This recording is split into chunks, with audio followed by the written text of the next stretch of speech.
there is a typo, because if you look on this side of your paper, it tells you here that it's adding fractions with unlike denominators. But y'all, what is it?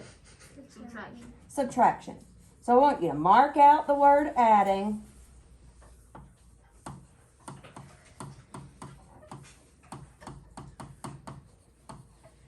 And write the word subtracting.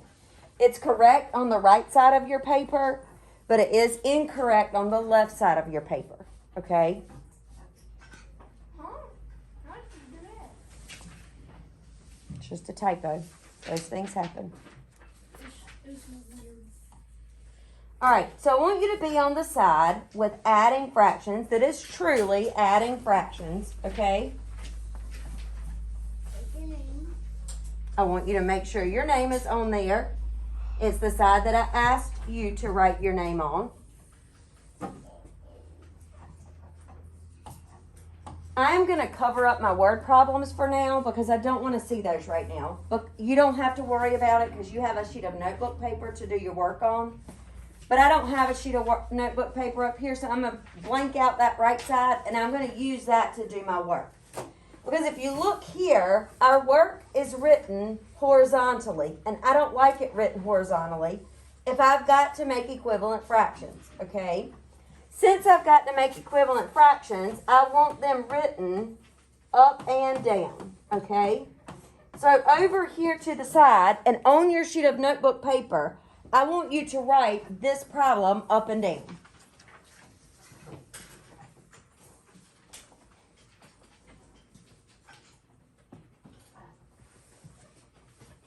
So we need to find a common denominator.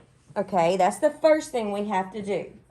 So let's ask ourselves, is 8 a multiple of 4? Yes. So can we use 8 as our common denominator? Yes. Yes. Which means our top fraction does not change.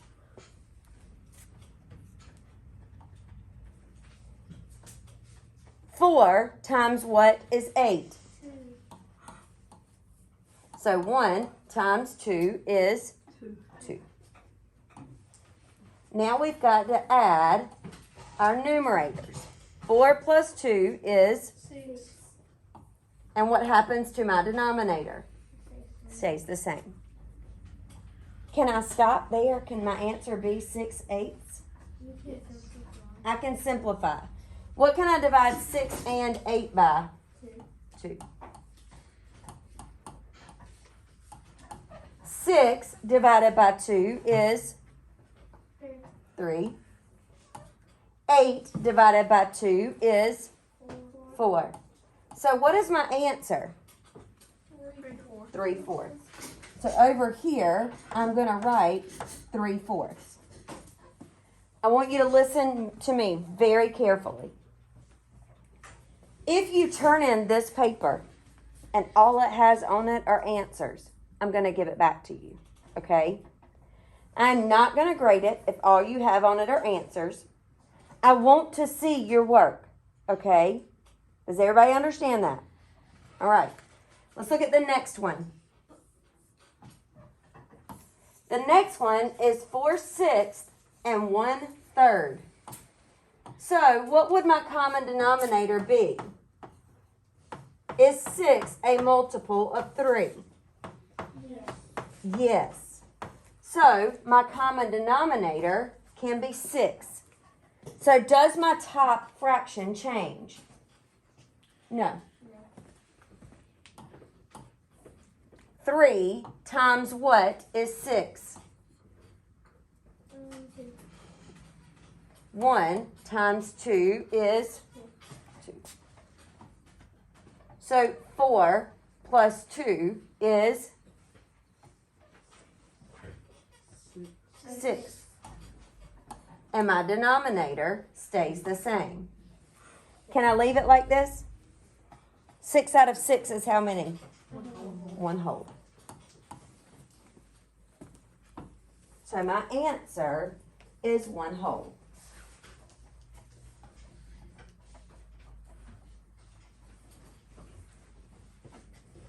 I want you to do do the next one, but the only thing I want you to do right now for the next one is to find equivalent fractions. 3/6 and 2/4. Find equivalent fractions and stop.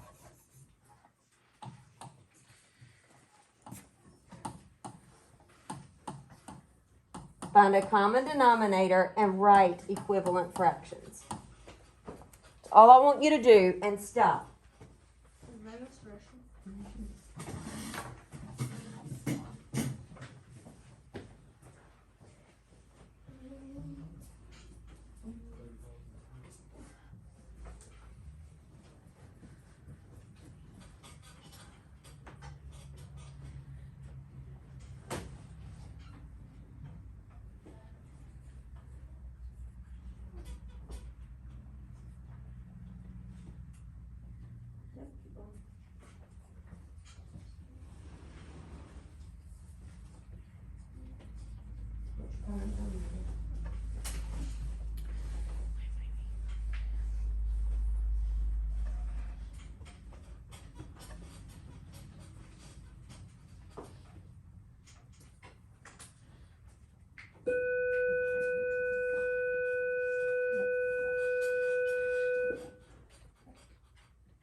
What's my common denominator for 6 and 4?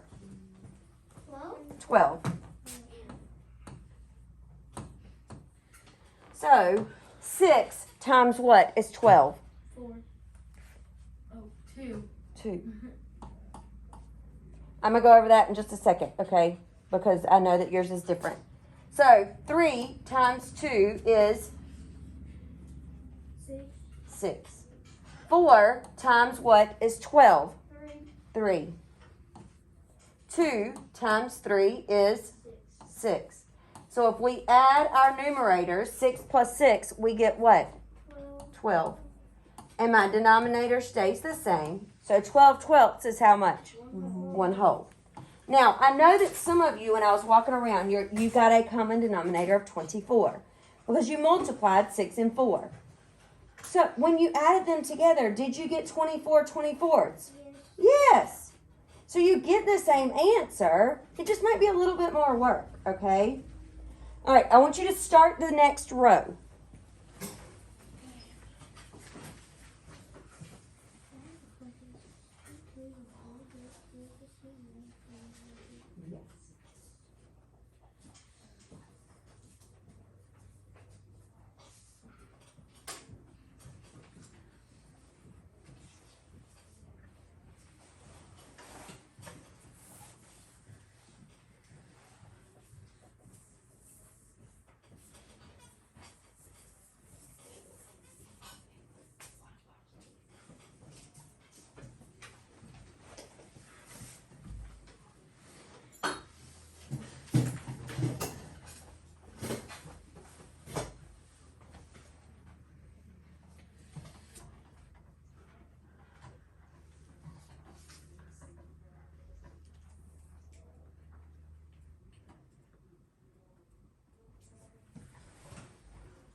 All right, what's my common denominator for 5 and 2? 10.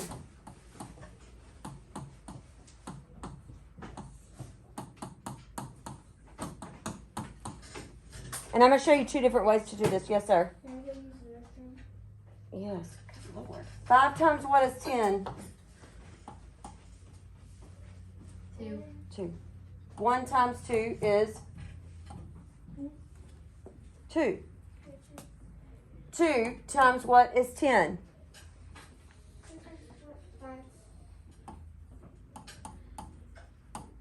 2 plus 10 is, how many times will 10 go into 12?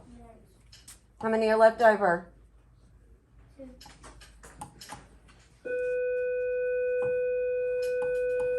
What can I divide 2 and 10 by? 2. 2. 2 divided by 2 is, 10 divided by 2 is 5. Now, when I was walking by, Ava had a very good question. She said, Miss Bird, she said 2 over 2 is 1, okay? So if we have 1/5 plus 1, did we need to do all that? No. Our answer is 1 1/5. So if you did it like this, that's fine, okay? I want you to see that it doesn't matter if you do it the long way or the short way, as long as you are finding common denominators and getting your answer. Noses in. All right, I want you to keep going. I'm not going to go over the rest of these, okay? But I'm going to give you about 2 minutes to work, and then I'm going to go over one of the word problems, okay?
All right, I blanked out my left side so I can use it as my workspace. You have a piece of paper that you can use for that, okay?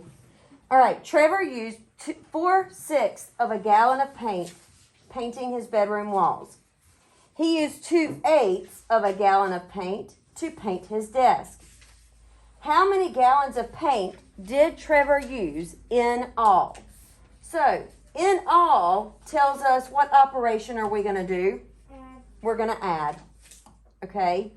It tells us that he used 4/6 of a gallon painting his room and 2/8 of a gallon painting his desk.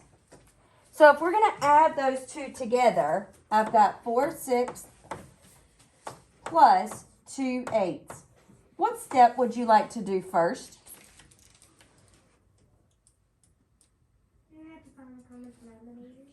Okay, then I'll get you another one. So what is our common denominator for 6 and 8? 8. 8, 16, no, 24.